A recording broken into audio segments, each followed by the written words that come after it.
আর বলো তুমি কেমন শিখতে পেরেছো? খুব ভালোভাবে শিখেছি, হাতে ধরে শিখিয়েছে মেকআপ, যেটুকু শিখেছি নিজের উপরে করতে পারবো। 4 দিনের সেলফ মেকআপ ক্লাস করেছি। নিজে নিজে করতে পারবে তো হ্যাঁ। মেকআপ? ও এমনি সময় হাসছে আর ভিডিও করার সময় গলার ভয়েস নেই কোনো।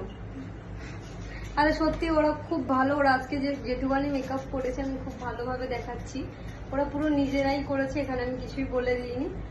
আর তুমি বলো তুমি কেমন শিখলে, মানে কতটা শিখতে পেরেছো? শিখিয়েছে একদম, মানে না কম না বেশি, খুব সুন্দরভাবে শিখিয়েছে হাতে ধরে। আমার খুবই পছন্দ হয়েছে। তোমরা যদিও শিখতে যাও অবশ্যই সাইনাদিকে বলবে, শিখিয়ে দেবে। আমার তো খুবই পছন্দ হয়েছে, আমি নিজের মুখেও করতে পারবো, অন্যজনের মুখেও করতে পারবো, এত সুন্দরভাবে শিখিয়েছে, একদম পারফেক্ট ভাবে শিখিয়েছে। আমি খুবই খুশি। চলো সবাইকে টাটা, ওদের তো রিভিউ নেওয়া হয়েই গেল, ওরা খুব ভালোভাবে শিখেছে। চলো টাটা।